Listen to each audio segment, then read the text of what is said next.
चरितानि च दधि निर्मंथने काले अस्मरोति तान्य गायत। कहते कन्हैया जी एक दिन फिर से वही किए, घर में तोड़ फोड़ की, मटकियों को फोड़ दिए। यशोदा मैया से नाराज हुई, लाड़ करे मैया तो ठीक है, कभी उतार दे तो बच्चे रोने लगते हैं। उस दिन भी मैया योग संयोग से दूध ही रखी थी अभी।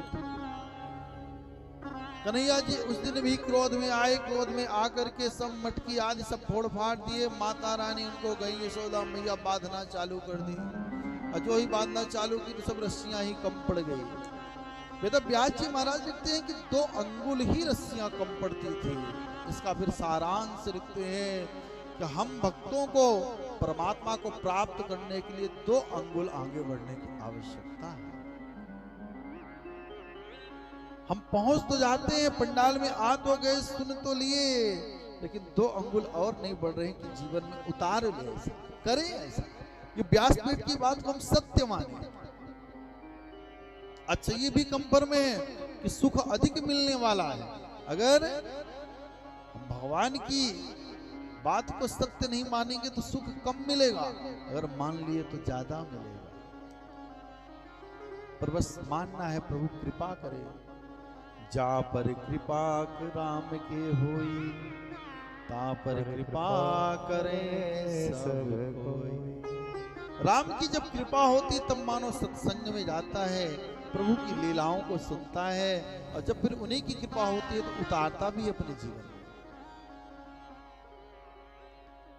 यहां पर मैया ने बांध दी रस्सी से, कम पड़ने लगी। अंत में मैया ने अपनी साड़ी का विचार बनाई कि साड़ी से बांध उफाड़ करके कन्हैया जी को दया आ गई। कहते नहीं मैया बंध गए। मैया ने ये सोची कि अगर मार दूंगा तो कहीं भग न जाए, नटखट है, छोटे छोटे बच्चे। आजकल भी कुछ मैया ऐसी होती हैं, पतली सी रस्सी में बच्चे इधर उधर न जाए, छोटों से बांध देती हैं, कहीं खाट में कहीं कहीं। ऐसा होता है हमारे मुरारी भैया के, हम मैं देखा हूं, एक बार 2 बच्चे बधे थे। प्रेम से बोलिए। हमारी एक बहन है वो भी बांध देती है। तो ऐसा मतलब होता है, देखने को मिलता है। मैया बांध दिए उखल में, अब वो तो त्रिलोकीनाथ है, उखल सहित लेकर के चल दिए। प्रेम से बोलिए। मैया सोच रही बंधे हैं, लेकर के गए। वहां पर 2 वृक्ष खड़े थे, अर्जुन वृक्ष, दोनों के बीच से गए। वल्लभाचार्य कहते बीच से ही क्यों गए, इधर उधर से जा सकते थे। तो वेद व्यास जी लिखते हैं कि प्रभु हम आप उनको भूल जाते हैं उनका काम करने के लिए, लेकिन वो अपनी ड्यूटी नहीं भूलते। प्रेम से बोलिए।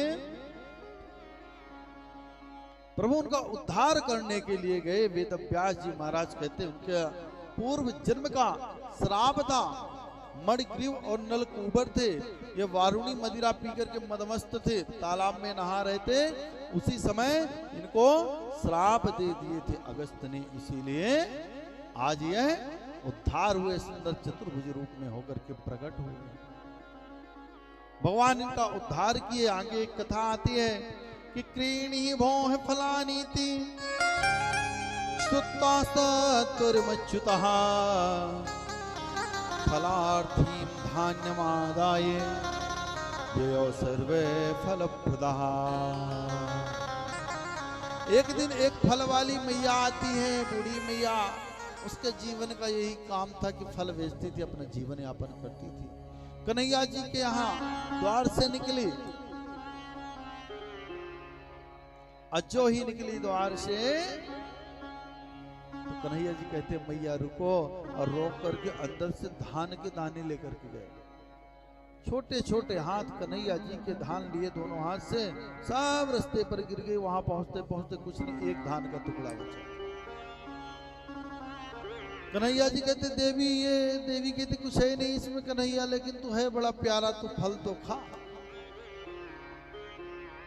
इस प्रकार से कन्हैया जी को फल दे दी। कन्हैया जी के हाथ से एक ही दाना उसमें गिरा, और जब मैया घर पर गई और उठा करके कपड़ा देखी तो पूरा मड़ियों से भरी थी उसकी टोकरी।